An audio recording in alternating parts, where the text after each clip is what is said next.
Placer tenerlos acá en esta presentación de tipo remoto. Mi nombre es Andrés Vargas y pues actualmente soy el director de la maestría en hidrosistemas.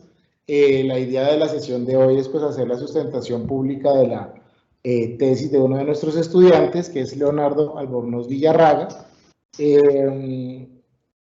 Digamos que en este caso, no siempre es así, pero en este caso pues Leonardo ha trabajado conmigo, entonces pues yo soy además del director, pues también tengo el rol del director del trabajo de Leonardo. Cuando es otro profesor, pues estoy yo y acompaña también el director del estudiante.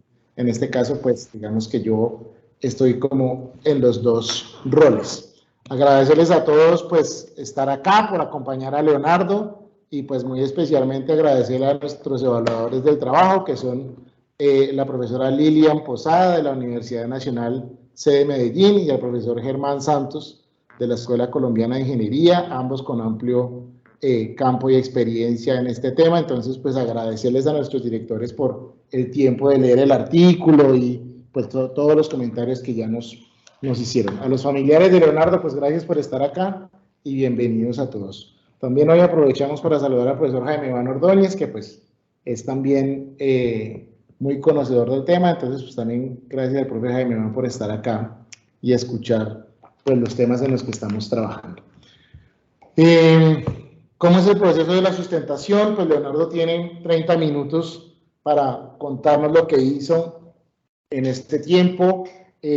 Pues obviamente iniciará más o menos 2:20, yo le avisaré cuando sea el momento de terminar. Después de esos 30 minutos y de esa presentación, haremos sesiones de rondas de preguntas de los evaluadores. Iniciaremos con la profe Lilian, después del profe Germán, e iremos intercalando así hasta que nuestros evaluadores queden satisfechos. Y luego de ese proceso, que más o menos será de unos 45 minutos, una hora, ya veremos, nos retiramos a otra sala para hacer la deliberación y la asignación de la nota. Y terminamos pues con la comunicación de la nota para Leonardo, que es como la parte final de la sustentación. Entonces, si no hay alguna pregunta, si está claro, pues le daríamos la palabra a Leonardo. Entonces, Leonardo, yo tengo acá 2:20, si quieres entonces iniciar. Y si vas colgado de tiempo 5 minutos antes, te digo que ya te quedan 5 minutos para que te prepares. Listo, profe. Listo. Bueno, muchísimas gracias a todos por la asistencia y por permitirme compartir este trabajo. La presentación y el título del trabajo es, digamos, vamos a revisar o vamos a hacer una revisión de las condiciones de banca llena para ríos tropicales, basándonos en el caso colombiano. Lo presento yo, Leonardo Albornoz, y el director, el profesor Andrés Vargas Luna, aquí en la Universidad Javeriana. Entonces, el contenido de la presentación está dividido en 6 módulos: una introducción, materiales y métodos, una metodología, análisis de resultados, conclusiones y las referencias respectivas. En primera instancia tenemos acá la introducción. Entonces, digamos que definimos las propiedades hidráulicas y la forma de un tramo de río, básicamente basándonos en 2 conceptos principales. Uno es el entorno ambiental, es decir, digamos lo que se encuentra alrededor de ese tramo de río, vegetación, tipo de suelo, geología, temas climáticos y demás. Y otro es la magnitud y la frecuencia del caudal, es decir, qué tanto aparece y con qué magnitud tiene ese caudal a través de ese tramo de río. Entonces, para esto se han generado ciertas simplificaciones. Inicialmente existen, o lo que se trabaja normalmente son correlaciones geométricas, son sencillas, expresadas como funciones de potencia, es decir, que yo expreso una variable perteneciente a ese tramo, como el área mojada, la profundidad de la lámina de agua y demás, en función del caudal, de un caudal característico que vamos a hablar más adelante. Ese caudal, digamos, se relaciona con una función potencial de tipo A cual a B, ¿sí? Donde A y B son parámetros de ajuste. También hay otra aproximación a ello, que es el caudal formativo. Entonces, ¿qué es el caudal formativo? El concepto, según la literatura, es un único valor de caudal con el cual se puede representar las mismas condiciones morfológicas de un río, digamos, similares a las que se presentarían con una serie de caudales naturales. Este concepto tiene 3 aproximaciones diferentes. La primera es el caudal efectivo, planteado por Bollmann y Miller en el 60, que habla de la tasa de descarga en un periodo prolongado de tiempo que es capaz de transportar la mayor cantidad de sedimentos, digamos, para un tramo de río. Esto va más ligado con el tema de la magnitud y la frecuencia en la cual aparece, digamos, ese caudal y permite transportar la mayor carga de sedimentos. Entonces, digamos, la literatura ha tomado otras aproximaciones debido a la escasez de información para obtener estos, digamos, este caudal efectivo desde esta primera aproximación y lo abordan desde el caudal de banca llena. ¿Qué es el caudal de banca llena? Pues un caudal máximo que un tramo puede, digamos, transportar antes de generar un desborde. Para ello existen, digamos, unas relaciones geométricas de esa sección, también como funciones potenciales, función del caudal, que permiten relacionar variables geométricas con este concepto. Digamos, la tercera aproximación es basada en el periodo de retorno, que es, digamos, una aproximación un poco más sencilla, también va de la mano con la falta de información para obtener estos resultados. Entonces, ese caudal es un caudal asociado a un periodo de retorno o un periodo de recurrencia, usualmente entre 2 y 3 años, ¿sí? Esta aproximación se basa en la teoría de valores extremos y se ha aplicado, digamos, de forma bastante ardua en ríos, en zonas con estaciones, zonas temperadas, pero no se ha evaluado, digamos, de una forma más general en ríos tropicales. Entonces, el objetivo principal de este trabajo es establecer cuál es esa magnitud de ese periodo de recurrencia o periodo de retorno que represente las condiciones del caudal de banca llena para los ríos ubicados en regiones tropicales. En este caso estamos tomando el caso colombiano, ¿sí? Entonces, claro, ¿cuál es digamos, uno de los usos prácticos de ese caudal formativo? Aquí planteamos 3 que están, digamos, enmarcados dentro del documento que se entregó. Uno es la aproximación al caudal ambiental, es decir, hay directivas propuestas ya que permiten calcular el caudal ambiental en proyectos digamos, de reservorios, proyectos de hidroenergía, pero teniendo en cuenta como base fundamental el caudal de banca llena. Otra aproximación es la rehabilitación de ríos, es decir, existen rutas metodológicas o políticas gubernamentales que plantean la rehabilitación de ríos que han sido intervenidos, digamos como el ejemplo que se muestra aquí a la derecha, pero basándose principalmente en ese caudal de banca llena. Y tercero es la reducción del tiempo computacional. Esto hace referencia a, en las simulaciones hidrodinámicas, reducir el tiempo de cálculo y obtener resultados más rápidamente utilizando un único valor de caudal y no una serie de caudales naturales que haría el proceso un poco más complejo. La segunda parte de esta presentación están los materiales y métodos.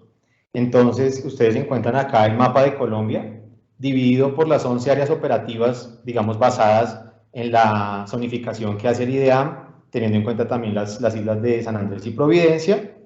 Y para ello, digamos, encontramos 1.265 estaciones. Se analizó toda la base de datos del IDEAM, lo que se pudo extraer. Analizamos todas las estaciones posibles. De ello, el 13% de este total presenta curvas de gasto, es decir, relaciones caudal contra nivel, y el 45% presenta secciones transversales. Esto ya lo abordaremos un poco más adelante. Entonces, la tabla que se ve abajo en la parte inferior derecha muestra las variables medidas para esas estaciones, la escala de tiempo y la cantidad de estaciones en la última columna que tienen esa variable.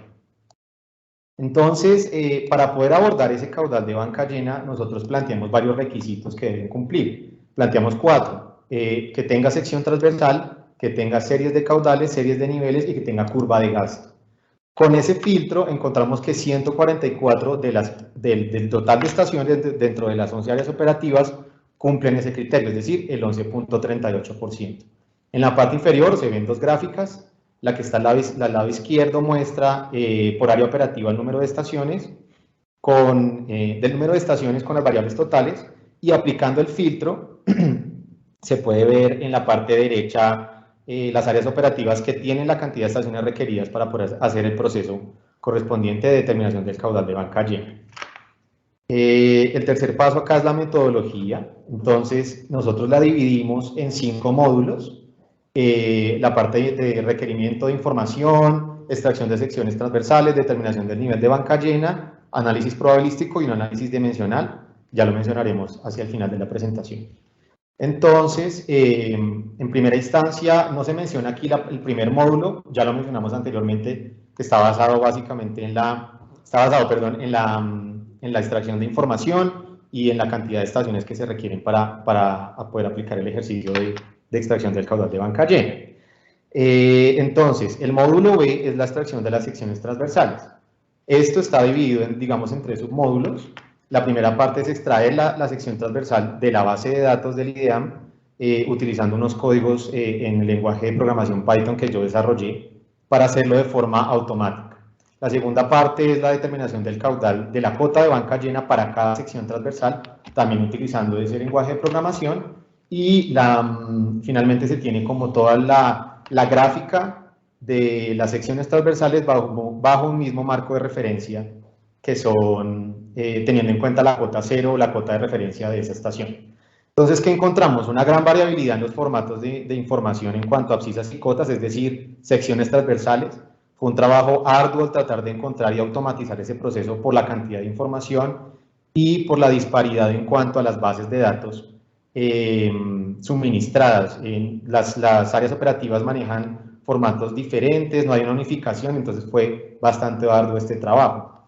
De ello, 3.128 secciones transversales fueron extraídas, algunas eran más, pero se removieron por, digamos, por errores que tenían la sección, por incongruencias con las cotas 0 y demás. Al final graficamos todo en un mismo sistema de referencia. El módulo C es la determinación del nivel de banca llena, aquí lo denominamos H sub BF, y la geometría asociada a ese nivel de banca llena. Entonces, para ello, yo desarrollé un algoritmo al que llamé BSA, que permite determinar cuál es la cota de banca llena para una sección específica. Entonces, lo que se plantea básicamente es trazar una línea horizontal, asumiendo que ese es el nivel del agua en un instante de tiempo determinado y encontrando los puntos de intersección para cada una de las bancas, con los cuales, digamos, hay un mismo nivel, perdón, un mismo valor, una misma cota para esos puntos de intersección. Entonces, ustedes pueden ver al lado derecho el paso a paso, están las ecuaciones planteadas para encontrar los puntos de intersección y si yo tengo, digamos, un vector concatenado de valores desde las coordenadas de la banca izquierda hacia la banca derecha, tengo un lazo cerrado que me permite determinar en ese caso el área mojada y me permite determinar también cuál es el ancho de ese nivel en ese momento. Entonces, lo que hace el algoritmo es dividir la sección transversal en pequeños deltas, en pequeñas profundidades, calcula el ancho para esa sección en ese instante y trata de determinar cuál es la cota de banca llena siguiendo 2 criterios de parada. Entonces, esto depende si la sección transversal es asimétrica o no, es decir, que tenga una banca más corta que la otra. Cuando eso sucede, el algoritmo va a parar o va a indicar que la cota de banca llena es para la banca que tenga la cota más baja. El otro caso es cuando no existen puntos de intersección, se considera que la cota de banca llena sucede en el paso de I-1, quiere decir que si yo discretizo toda la sección hasta el borde, cuando siga subiendo el nivel del agua va a encontrar un punto donde no hay intersección con la sección transversal. Quiere decir que la cota de banca sería en el paso anterior determinado, digamos, de esa manera. Bueno, el módulo D es el análisis probabilístico. Este análisis probabilístico, ¿qué se hace? Se calcula las series máximas anuales de caudal para cada estación, se hace un análisis de densidad de probabilidad, o sea, se ajustan diferentes distribuciones de probabilidad para cada una de estas series con varias métricas de desempeño y luego se hace la aproximación por periodo de retorno utilizando el concepto clásico de probabilidad de excedencia. Entonces, se tienen series temporales de caudal o se escogieron con periodos de registro mayores a 20 años, esto con el ánimo de no recortar demasiado la base de datos final y dar, digamos, un valor representativo del periodo de retorno, ¿sí? Eso para asociar un caudal a esa cota de banca llena tenemos las curvas de gasto que están planteadas con una ecuación potencial también, donde A, H0 y B son parámetros de ajuste. Entonces, cada una de las estaciones puede tener múltiples ecuaciones debido a periodos, digamos, de validez de esa sección, de esa curva de gasto. Entonces, lo que se hizo fue hacer un ajuste para todas las curvas de gasto, para todas las estaciones existentes, o las 144 estaciones, utilizando una linealización sujeta a una restricción que me indica que tiene que ser siempre positivo lo que está dentro del paréntesis, obviamente por el logaritmo que se está aplicando. Ya con ello es posible determinar cuál es el periodo de retorno de ese caudal de banca llena utilizando la aproximación clásica de probabilidad de excedencia. Entonces, ¿cuáles son esos ajustes que se hicieron de distribuciones de probabilidad? Se plantean, aquí son tablas tomadas del documento que se entregó, 6 distribuciones de probabilidad basadas en la teoría de valor extremo, ¿sí? Con diferentes parámetros, y se tuvieron en cuenta 5 métricas de desempeño para poder evaluar cuál es la distribución que mejor se ajusta para esa serie en específico y para esa estación en específico. Finalmente tenemos el análisis dimensional, que está basado en la aproximación del profesor Parker de la Universidad de Illinois. Entonces, Bray en el 82 propone relaciones geométricas a través de funciones potenciales, como ya mencionaba antes, de la forma A igual a B. Ese parámetro X que se muestra en esa ecuación puede ser el ancho, la profundidad o velocidad, parámetros de la sección, y están relacionados con un caudal característico. Ese caudal característico él lo define con un periodo de retorno, como un caudal asociado a un periodo de retorno de 2 años. Pero esto está evaluado, digamos, de forma ya muy detallada en ríos en zonas temperadas, es decir, con estaciones. El profesor Parker en el 2007, digamos, hace un análisis dimensional de ese concepto de banca llena, adimensionalizando, digamos, lo que es el caudal, la profundidad y el ancho en función del caudal de banca llena y encontrando un comportamiento que él llama cuasi universal. Quiere decir que hay unas variables dependientes que no se tuvieron en cuenta para este análisis. Pero aquí se puede ver en la gráfica, en la parte inferior derecha, digamos, ese comportamiento basado en una función potencial que está, digamos, aquí agrupada en logaritmos, pero se puede ver un comportamiento claro, digamos, de la tendencia, de lo que es la pendiente, el ancho y la profundidad asociado al caudal de banca llena. Como resultados, en esta sección de resultados tenemos inicialmente la extracción de las secciones transversales.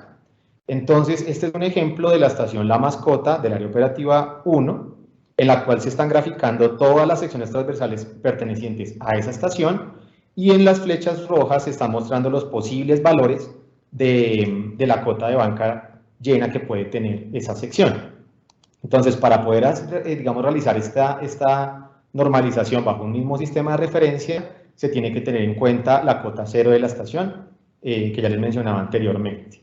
Entonces, lo que se puede observar aquí es que hay una simetría de la sección transversal, es decir, hay una banca más corta que la otra, y hay, digamos, los niveles de banca llena varían entre 4 y 5 metros, digamos que esto se puede ver, digamos, simplemente viendo la gráfica. Entonces, nosotros inicialmente, siguiendo la literatura, nos basamos en 2 parámetros propuestos por Kiss y Ellison, que ellos se basan también en otra teoría, para determinar cuál es la cota de banca llena, y ellos lo hacen utilizando 2 índices. Uno al que llaman el índice de banca, aquí lo denominamos como BI, y el otro es el índice que relaciona el ancho contra la profundidad.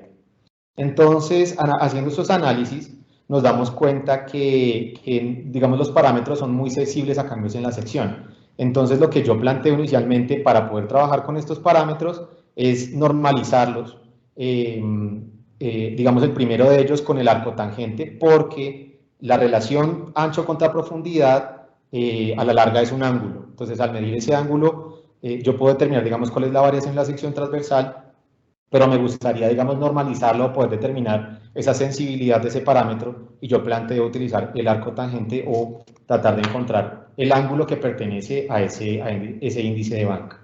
El otro índice que se plantea es la relación ancho-profundidad. En la teoría se plantea como el máximo, pero en este caso yo planteo que se utilice el mínimo, ¿sí? Debido, digamos, a las gráficas que ya les voy a explicar. En la parte superior izquierda se encuentra una sección transversal y la detección de la cota de banca llena utilizando el algoritmo que yo generé.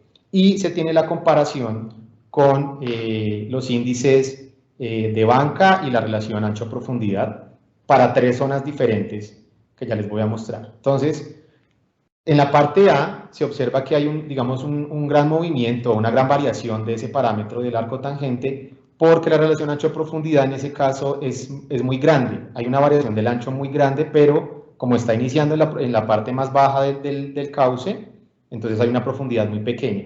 Esta variación se representa aquí en la gráfica. En la zona B se observa también una variación, y eso es debido a un cambio en la sección transversal, como se puede observar en la gráfica de la izquierda. Asimismo, en la zona C, ese índice nos está mostrando dónde debería estar la cota posible de banca llena, pero no es un valor, digamos, específico, no es un valor concreto. Entonces, lo que se alcanza a observar aquí, utilizando estos índices, es que la cota puede estar entre 2 o 3 metros. Esto mismo ocurre con el mínimo del índice de ancho-profundidad evaluado para las mismas zonas. Entonces, en la parte B, nótese cómo el parámetro varía de forma ostensible en comparación con el algoritmo que yo generé, indicando que hay un cambio en la sección. Si yo utilizara el mínimo de esa relación, encontraría que esa cota está entre los 2 y 3 metros, pero eso no es correcto. Entonces, el algoritmo que se generó, digamos, permite determinar de forma confiable cuál es la cota máxima o la cota de desborde de esa sección transversal. Seguido de esto, se muestran dos gráficas que indican las comparaciones entre la cota de banca llena calculada con el algoritmo que se generó y la cota de banca llena calculada con los índices por la literatura. Los puntos grises son los índices por la literatura y la línea vertical, la línea en diagonal azul es el verdadero valor de la cota de banca llena calculado con el algoritmo BSA. Entonces se puede ver que se subestiman los valores de cota de banca llena y que el índice ancho contra profundidad, digamos, ofrece mejores resultados, pero no es un valor concreto. Entonces, esto se debe a que el parámetro es demasiado sensible a esas variaciones. Podría funcionar de pronto con secciones que sean un poco más estables. Seguido a esto está el análisis probabilístico. Para esto se hace inicialmente la extracción de los caudales máximos anuales por estación, se ajustan las distribuciones de probabilidad correspondientes, es decir, las 6 que se mencionaban anteriormente, y luego se hace una relación periodo de retorno contra caudal con un intervalo de confianza del 0.5, o sea, es decir, del 95%. Entonces, en este caso aquí, se puede observar que para esta estación en específico, la distribución Pearson tipo 3 es la que mejor se ajusta para esta serie de caudales. Esto se hace para todas las 144 estaciones que se analizaron en este ejercicio. Ahora, digamos, como para determinar un valor de periodo de retorno, definimos 4 unidades geomorfológicas de la siguiente manera: planicie, piedemonte, meseta y montaña. El caso de meseta se dio porque existen valores de pendiente bajos, pero la cota de elevación asociada a la estación se encuentra en una zona de montaña. Entonces definimos ese cuarto grupo para poder discretizar de mejor manera cuál era el periodo de retorno asociado a, digamos, a esa zona. Entonces, en la parte izquierda, superior izquierda, ustedes encuentran 4 box plots asociados a cada una de las unidades geomorfológicas correspondientes, y se muestran en la parte inferior los valores de elevación mínimo, medio y máximo definidos, y los valores de pendiente y un estimativo del periodo de retorno inicial que se había planteado digamos, en la entrega del documento. Entonces, ¿qué se puede observar acá? Se observan unos valores atípicos bastante grandes de periodo de retorno que se deben, digamos, a un aspecto matemático y no físico que ya les voy a entrar a explicar más adelante. Limitaciones para este caso: no existen datos dependientes del cauce. Estos datos se encontraron utilizando imágenes satelitales y trazando el perfil transversal sobre esa corriente para determinar en qué zona de las 4 planteadas está la estación que queremos analizar. Se observa también que hay una gran variabilidad en cuanto al periodo de retorno de banca llena, y lo que se plantea inicialmente es utilizar la mediana y no la media como un valor estimativo de ese periodo, porque el primer valor, o sea, la mediana, no se afecta tanto por los valores extremos, como se ven aquí en los recuadros rojos. Seguido a esto, quisimos analizar también desde el punto de vista hidrológico cómo variaría ese periodo de retorno si yo tengo en cuenta la zonificación del IDEAM y tengo en cuenta la elevación de la estación. Entonces, ¿qué se puede observar? Que en la parte derecha, las líneas azules muestran el movimiento del periodo de retorno y la elevación, y se observa que ambos aumentan a medida que la elevación aumenta. Es decir, es coherente y consistente definirlo por zonas o por unidades geomorfológicas. Estos valores atípicos que les mencionaba antes se deben a que de forma probabilística o matemática, el periodo de retorno se puede calcular, la cola de la distribución de probabilidades permite calcular ese periodo de retorno, pero físicamente nunca ha ocurrido en la estación. Es decir, la serie de tiempo de niveles o caudales nunca ha llegado a una cota o como la representada por la cota de banca llena.